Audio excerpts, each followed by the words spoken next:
mes amis, est-ce que vous pouvez vous asseoir? Vous pouvez regagner vos sièges. Nous avons le grand bonheur.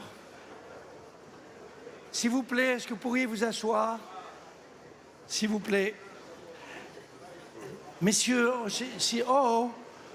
les conseillers là, divers et variés, nous avons le grand bonheur d'avoir une session spéciale, qui est une session spéciale qui permettra de débattre un débat entre l'ancien président de la République, que nous aimons tous. Bravo, vous pouvez l'applaudir.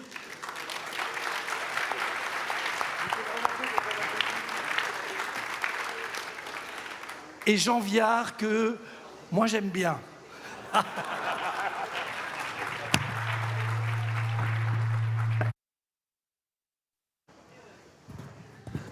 Bonjour, Monsieur le Président. Bonjour. Je vais faire le lien avec hier, puisqu'on est évidemment toujours sur le thème du progrès. Au fond, qu'est-ce qu'on s'est dit hier? On s'est dit, la culture du progrès, c'est la culture qui s'est construite après la Révolution française, après la Révolution industrielle, parce qu'avant, on était dans des mondes de l'attente. On attendait le retour du Fils de Dieu, et on n'était pas dans des sociétés du progrès, on était dans des sociétés de l'attente. Et puis, petit à petit, on a construit ce rêve du progrès, qui était le cœur de la bataille politique. Et puis, les milieux populaires, les gens, ils attendaient les progrès. Accéder au chauffage, à la voiture, aux toilettes dans l'appartement, aux études des enfants à l'école, etc. Et au fond, ils étaient sur l'idée de mes progrès pour moi, ce qui est normal. Et puis, ce qui s'est passé, c'est que petit à petit, aujourd'hui, la grande majorité des gens préfèrent le passé. 73% des gens vous disent « c'était mieux hier ».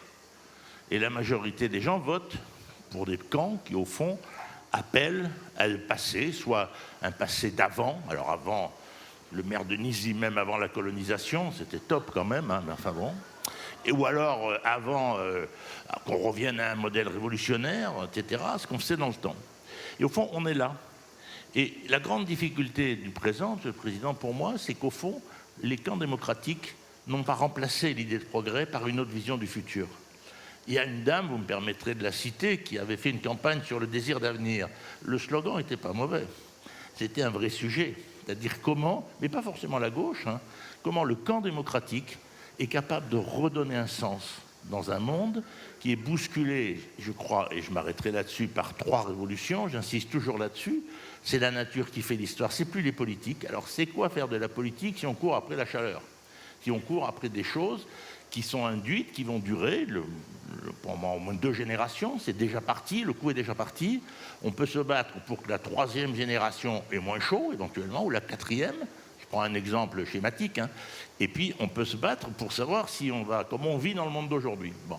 Mais ce n'est pas nous qui décidons. Donc, qu'est-ce que c'est la politique? Pour moi, c'est une question difficile. 2e sujet d'éclatement, c'est le patriarcat.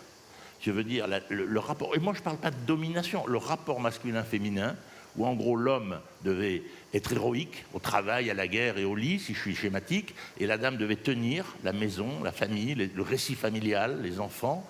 Tout ça se défait, les dames trouvent une autonomie puissante, font des études excellentes, sont en train d'avancer dans la société d'une façon extraordinaire. Et puis la 3e révolution, c'est l'IA. Et l'IA, personne ne sait très bien où on va, mais c'est d'une puissance extraordinaire.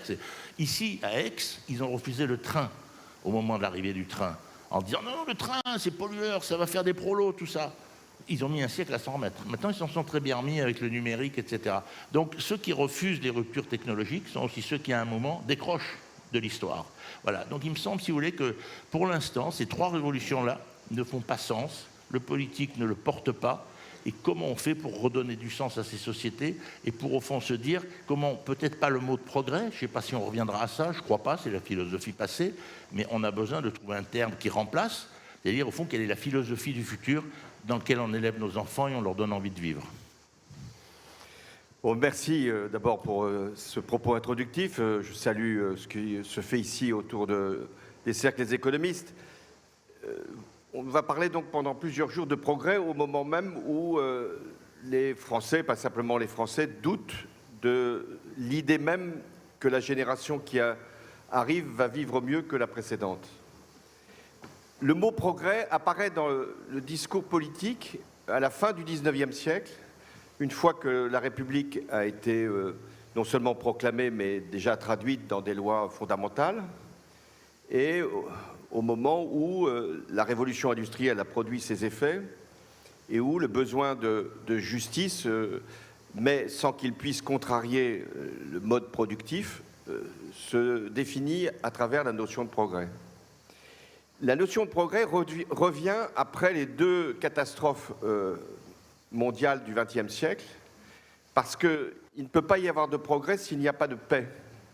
Et donc toute la construction politique de l'après-guerre s'est faite autour de l'idée non seulement qu'il y allait avoir l'accès aux biens matériels, non seulement qu'il y allait avoir une justice sociale, c'est-à-dire la couverture des aléas de la vie, la sécurité sociale, la protection sociale, le welfare, et en plus la capacité pour chacun de vivre sa vie sans forcément avoir besoin des autres. C'est la montée de l'individualisme, essentiellement à travers la consommation.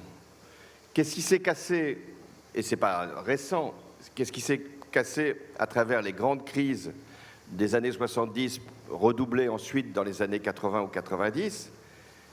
Qu'est-ce qui s'est cassé? C'est que le progrès n'est plus linéaire, c'est qu'il y a un moment des ruptures, des cassures, des brisures, que l'individu lui-même ne peut pas accomplir son propre destin seul, et qu'il doute de la capacité du politique à l'accompagner. Alors on vit aujourd'hui une situation très paradoxale. Jamais il n'y a eu autant d'accélération du progrès scientifique et technique. Jamais. Je ne parle pas simplement de l'intelligence artificielle, je pense au numérique avant, aux grandes ruptures scientifiques qui se sont produites. Jamais donc la science, la technologie n'ont donné autant de résultats tangibles, y compris dans nos modes de vie. Ça va bien plus loin que les biens matériels, les objets qui étaient ceux que nous consommions dans les années 60, 70, 80. Jamais la science ne nous a permis de vivre mieux et en bonne santé et aussi longtemps. Jamais il n'y a eu autant d'accès au savoir, à la connaissance, en tout cas pour un certain nombre de nos concitoyens. Et pourtant, jamais il y a eu autant d'inquiétudes sur l'avenir. Comme si cette profusion de science et de ruptures technologiques inquiétait autant qu'elle offrait des nouveaux champs d'action, d'investigation, d'investissement ou de consommation. Et donc, qu'est-ce qui se passe quand il y a à la fois des avancées aussi considérables et des inquiétudes aussi grandes et justifiées, le climat, la guerre, c'est-à-dire que même la science inquiète pour ce qu'elle n'arrive pas à réussir, lutter contre le changement climatique, elle inquiète parce qu'elle crée des armes nouvelles qui font des destructions massives, on en a vu suffisamment, notamment en Ukraine, et elle inquiète parce qu'elle va bouleverser les modes d'emploi.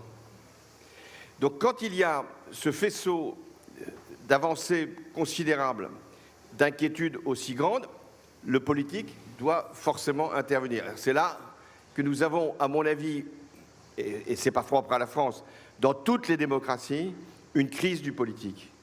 La crise du politique, c'est que par rapport à ces phénomènes considérables qui se produisent, et à l'échelle du monde et à l'échelle de chacune des nations, les méthodes, les recommandations, les orientations ne valent plus. Et que c'est là que les populistes se sont introduits avec beaucoup plus de facilité que par le passé, non pas pour promettre la révolution, une rupture du monde, mais tout simplement l'appropriation par le peuple de sa propre peur et donc d'un souci de protection individuelle ou nationaliste. La protection des plus collectives, des plus sociales, elle est plus partagée, elle est maintenant privatisée, si je puis dire, ou nationalisée avec un pouvoir fort. Donc dans ces périodes-là, nous avons absolument besoin de politique, parce que nous avons absolument besoin que les démocrates, en tout cas tous ceux qui sont dans ce champ-là, maîtrisent le destin.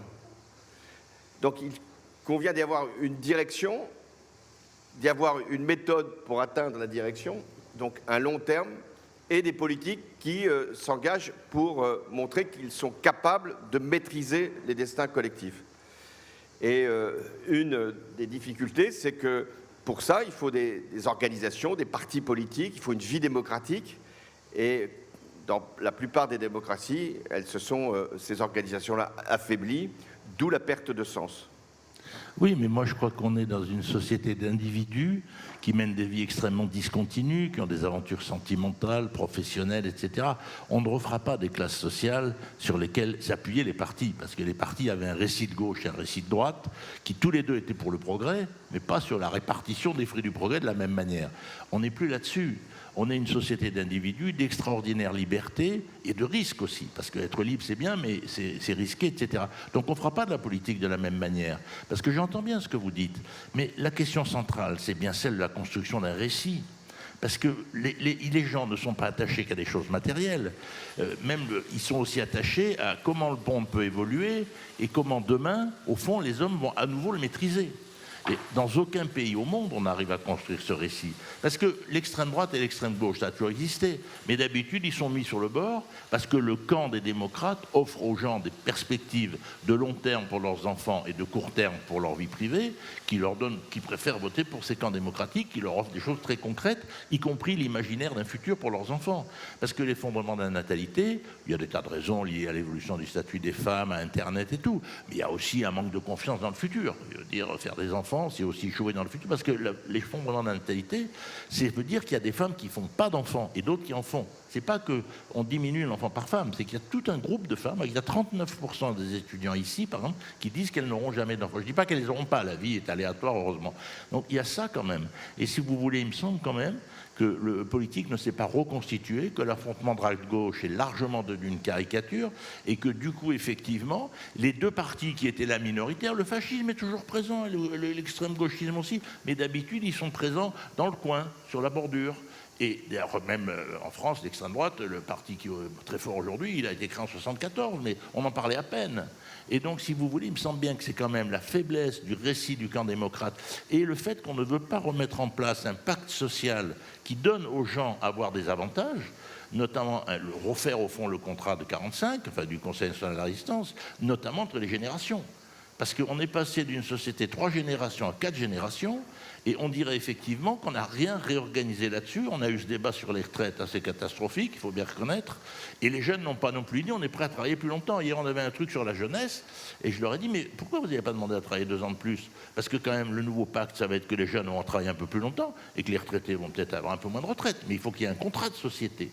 Qu'est-ce que vous pensez de tout ça? Bon, d'abord, je vais faire une remarque sur la démographie. Dans tous les pays du monde, je dis bien dans tous les pays du monde, hors l'Afrique, la démographie connaît aujourd'hui une évolution vers moins de fécondité, moins de natalité. Il n'y a pas un pays, je dis hors l'Afrique, qui ne connaît pas cette évolution, quel que soit son niveau de développement.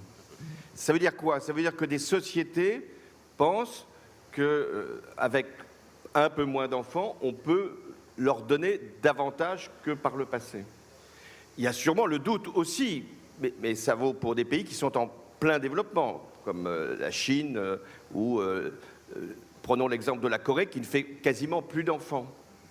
Donc il y a l'idée que l'enfant devient finalement rare parce qu'il faut lui donner tout ce qu'on n'a pas forcément reçu dans sa génération.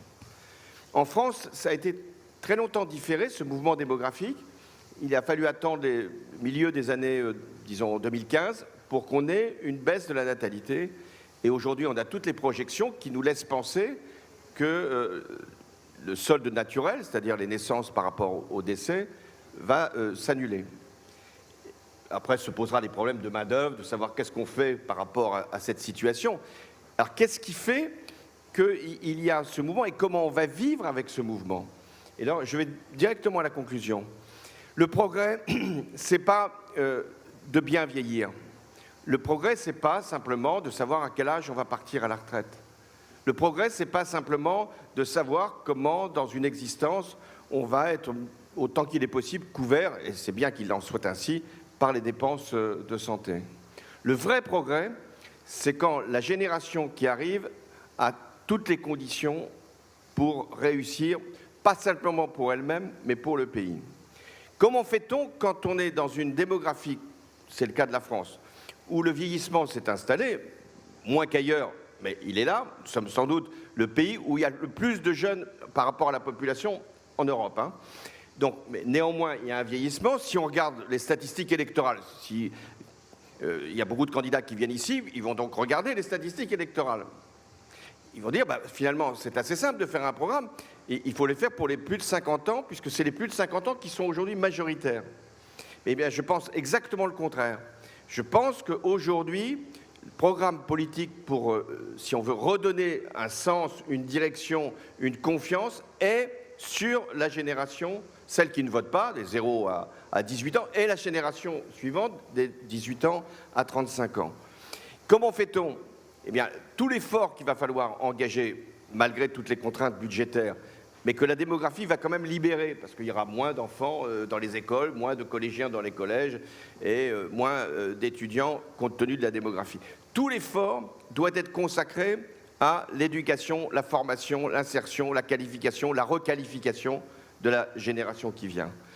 Les pays qui vont s'en sortir le mieux, et la France peut être dans ce cas de figure, sont les pays où il y a une capacité pour la génération à innover, à investir, à travailler, sûrement, et à imaginer un avenir possible, y compris dans des ruptures par rapport à ce qu'est nos modes de vie aujourd'hui, je pense notamment par rapport au climat.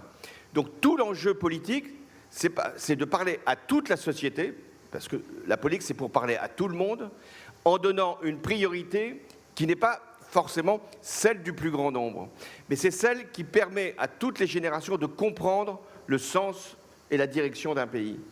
Et c'est la raison pour laquelle il y a deux priorités, à mon sens, pour la France.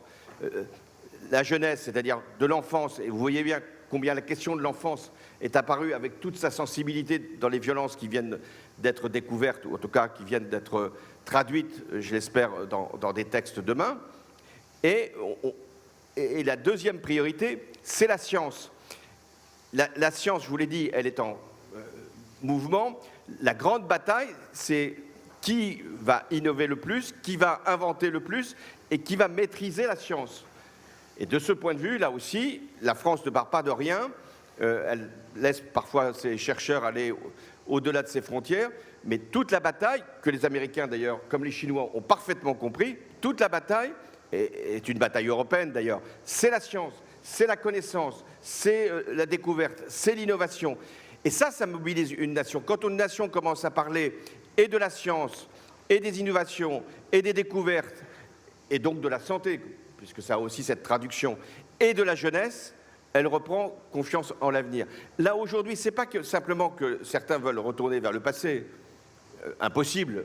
Donc c'est une promesse fallacieuse, puisque, hélas, on le sait à nos âges, on ne retourne pas vers le passé. Dommage. C'est dommage.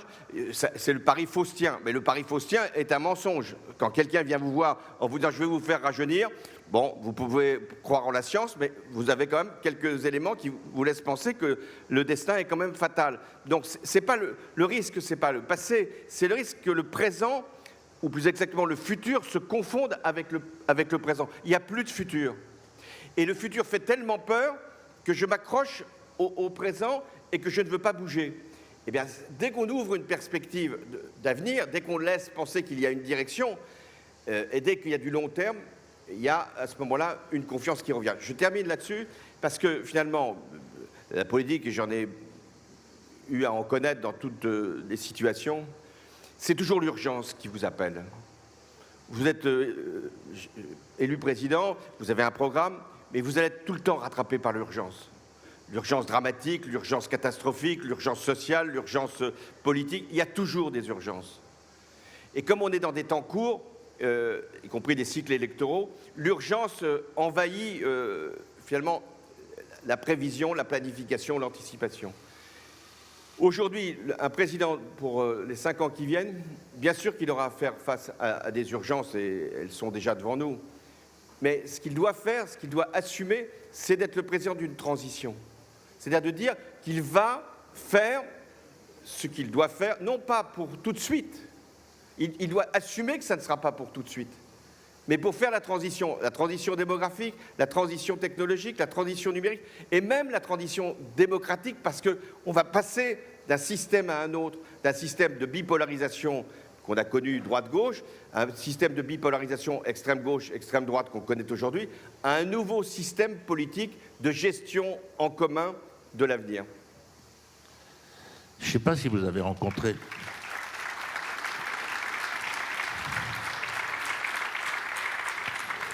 Je ne sais pas si vous avez rencontré Václav Havel.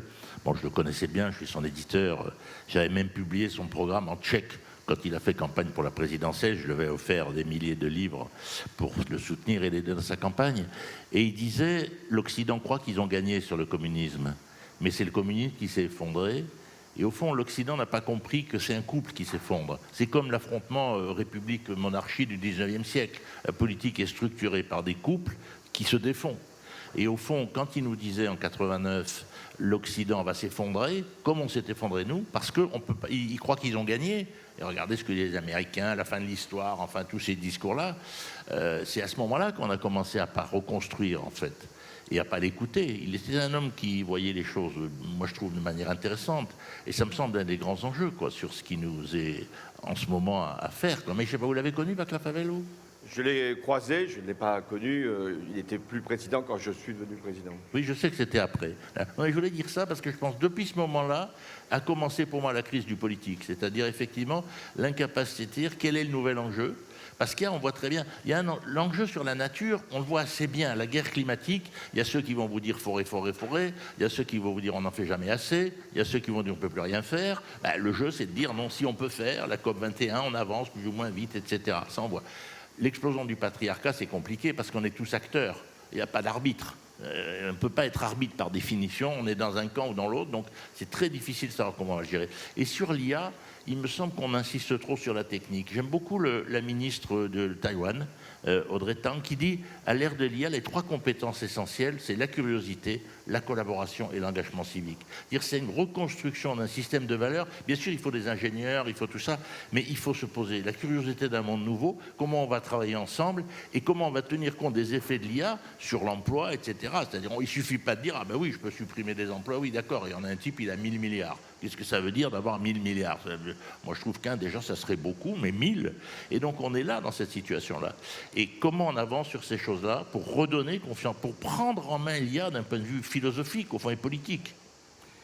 Alors, d'abord, ce qui m'a toujours frappé dans les pays qui avaient connu le communisme et qui ensuite avaient eu l'idée d'entrer dans l'Union européenne, c'est la formidable dynamique que ces pays ont eue dans la période post-communiste et le projet qui était le leur d'entrer dans l'Union européenne. Puis une fois qu'ils sont entrés dans l'Union européenne, phase déceptive, ce n'est donc que ça l'Europe, qu'un marché, même s'ils en ont beaucoup bénéficié, des fonds structurels, même s'ils en sont également les grands bénéficiaires, et il n'y a plus de projet autre que le propre développement du pays considéré avec des relents nationalistes qu'on revoit aujourd'hui partout dans l'Europe de l'Est, ou l'Europe des Balkans ou ailleurs. Mais pour nous, j'allais dire, Européens de l'Ouest, la réunification n'était pas un projet. C'était un projet politique, si l'on veut, pour les dirigeants. Se dire, on avait vaincu le communisme, on était de nouveau le continent réuni, et c'est la paix. Mais la paix n'est pas un projet. La paix est une exigence, la paix est une valeur, mais n'est pas un projet. Et donc l'Europe a perdu beaucoup de son attractivité.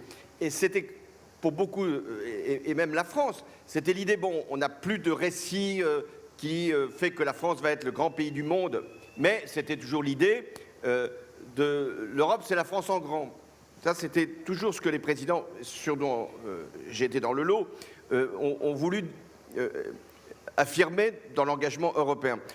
On fait l'Europe pour que la France soit plus puissante. Oui, mais enfin, on n'est pas tout seul en Europe. Et il y en a quand même 26 autres qui ne sont pas forcément faciles à bouger. Je ne citerai pas de nom, ni de personnes, ni de pays. Mais en tout cas, c'est comme ça. Mais là, je trouve, et ça c'est un point extrêmement, dans ce monde fracturé, difficile, menaçant, il y a un point positif. Donald Trump est le plus grand acteur possible, le plus grand militant possible de la cause européenne. Si on doutait encore de l'idée de faire l'Europe, mais pas l'Europe simplement du marché, de la monnaie, de la circulation, des échanges. Non, l'Europe telle qu'elle avait été imaginée, y compris par De Gaulle et Adenauer. L'Europe qui va être en soi une puissance. Et le nationalisme étroit, je ne vise que ceux que vous avez déjà à l'esprit, donc le nationalisme étroit ne peut pas fonctionner. La grande difficulté pour les extrêmes d'ailleurs, c'est comment être contre l'Europe. Très difficile aujourd'hui d'être contre l'Europe. On a ressorti il y a peu de temps les déclarations de Le Pen et de Mélenchon après le Brexit en disant « ça y est, ils ont trouvé la voie, c'est ça qu'il faut faire ». Mais c'est fini, ils ne prétendent ni l'un ni l'autre. Parce que l'Europe, même si les Français ont une attitude pas toujours très favorable à l'égard de l'Europe, très bienveillante, ils savent bien, ils savent maintenant que c'est la condition de la puissance, à condition que la France, elle, ne disparaisse pas. Sur l'IA, deuxième réflexion, plus il y aura d'IA, et on verra avec ses conséquences positives, négatives, plus la dimension humaine va apparaître. C'est-à-dire la grande affaire, c'est est-ce qu'on prend l'IA pour l'avoir pour soi-même et pour en être à la fois l'utilisateur et la victime, ou on remet de l'humain partout. Eh bien, je fais ce pari-là. Plus il y aura de technologie, plus la politique, et là c'est un rôle politique, plus le citoyen devra mettre du lien entre les uns et les autres. De l'humanisation, pas simplement pour utiliser l'intelligence, de l'humanisation dans la relation personnelle. J'ai souvent évoqué ce chiffre, la solitude, l'isolement sont des constantes maintenant de toutes les sociétés contemporaines. Il y a eu une statistique avec les Américains pour faire des statistiques comme ça, et ils ont regardé qui avait voté pour Donald Trump, et ils ont découvert que c'était les gens qui dînaient seuls le soir, tout seuls, qui votaient Donald Trump. Alors, c'était une corrélation, il faut se méfier des corrélations, mais il y a quelque chose de vrai. Plus vous êtes seul, plus vous êtes finalement entre vous et vous, y compris avec des réseaux sociaux, y compris avec l'intelligence artificielle, moins vous avez de relations humaines, moins vous êtes porté par l'idée démocratique et l'idée de projection. Donc, une politique, et ce n'est pas celle qui coûte le plus cher, une politique, c'est de mettre de la relation humaine. Il faut que les enseignants soient davantage avec les élèves. Il faut que les soignants soient davantage avec les patients. Il faut que les facteurs, parce qu'il paraît qu'il n'y a plus de travail pour les facteurs, il faut que les facteurs soient en relation avec les individus. On ne peut pas laisser, comme ça s'est passé dans la canicule, et c'est assez d'ailleurs logique, ceux qui ont été victimes de la canicule, ce n'est pas ceux qui sont allés à l'hôpital dans les urgences, c'est ceux qui sont restés au domicile et qui, hélas, sont décédés. Dernière question, parce que quand M. Lorenzi arrive, ça veut dire que c'est bientôt l'heure. Donc il sert en fait de repère temporel, donc il faut caler les choses. Hein. Mais ceci étant dit, je voulais vous poser une dernière question, M. le Président. Avant, la gauche, elle avait en termes les nationalisations d'un côté, y compris qu'on a pu faire en 81. Vous-même, vous avez déclaré dans une formule restée célèbre, je ne reviendrai pas, qui était peut-être mal compris, mais enfin bon, que l'ennemi c'était la finance. Et puis de l'autre côté, il y avait un ultralibéralisme. En ce moment, ce qu'on voit monter partout, c'est une réflexion sur les fondations comme acteurs économiques majeurs. Moi, j'étais au congrès des fondations la semaine dernière, française, que j'ai ouvert, mais même Donald Trump a dit Bernie Sanders a raison. Pourquoi? Parce que quand on est dans une société où il y a des gens qui ont 1000 milliards, je dirais le modèle de régulation par le politique de l'économie, qui est quand même ce qu'on avait inventé de merveilleux, c'est un équilibre entre le politique et l'économie, on ne peut pas le reprendre comme ça. Et le débat en France sur les 9000 milliards qui vont être transmis de ma génération aux plus jeunes, enfin non, vous êtes un peu plus jeune que moi, non, de quelques mois je crois, donc on est dans la même génération.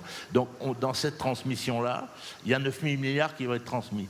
Est-ce que l'idée de créer des grandes fondations qui accumulent le capital et qui soient des acteurs privés, mais dans une gestion effectivement collective, commune, à côté du grand capital, qui doit rester comme un acteur important, est-ce que c'est une piste de réflexion de la transformation de nos sociétés et de la prise de confiance des gens sur l'idée qu'il y a des gens qui sont trop riches par rapport à ce que la plupart des gens gagnent? Alors d'abord, il y a ce chiffre fantasmatique des 8 000, 9 000 milliards, 6 000 milliards, de dire qu'il va y avoir des transmissions de patrimoine, puisqu'il y a un vieillissement. Tout le monde n'a pas le même patrimoine. Donc on fait des chiffres qui agrègent des situations très différentes. On ne peut pas demander à quelqu'un qui a une petite maison, qui veut transmettre avant sa mort ou qui transmettra une fois son décès sa maison, d'aller dans une fondation pour le faire. Cette question touche effectivement les fortunes significatives. Il y a de plus en plus de fondations. Moi-même, j'ai présidé une fondation, il y a de plus en plus de participation. Je suis tout à fait favorable. J'ai vu que le Premier ministre pouvait aussi vouloir maintenant taxer les fléchages vers les fondations, pourquoi pas. Il y a déjà des dispositifs fiscaux. Je ne suis pas sûr qu'il ait les moyens de le faire adopter à l'Assemblée cet automne, mais pourquoi pas. Tout ce qui peut donner à des fondations, à des conditions d'utilité collective quand même, va dans la bonne direction. Enfin, quand même, il ne faut pas laisser penser que le monde des fondations va remplacer le monde de l'organisation et de la redistribution. C'est un élément, et ça ne peut pas être une substitution. Les États-Unis peuvent avoir cet esprit-là, parce que précisément, ils n'ont pas des mécanismes redistributifs. Donc je suis tout à fait favorable à ce qu'on puisse faire des transferts.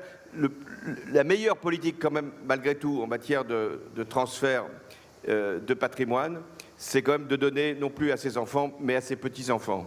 C'est ça l'enjeu, c'est que ça puisse se faire pour la génération qui vient. Parce que le prix du logement, si on regarde des réalités tout à fait concrètes, le prix du logement a tellement explosé ces dernières années. On dit c'est quoi le progrès? Le progrès, ça a longtemps été d'accéder à la propriété. Le progrès, c'était longtemps d'avoir son propre logement. Aujourd'hui, que ce soit dans le locatif ou que ce soit dans la propriété, que ce soit dans les grandes villes ou même dans les villes moyennes ou les campagnes, le logement est un problème. Donc il faut transférer du patrimoine aux plus jeunes pour qu'ils achètent ou en tout cas qu'ils se lancent dans la vie avec un capital de départ. Merci, Monsieur le Président. Le jeune, là, nous montre son panneau. Stop.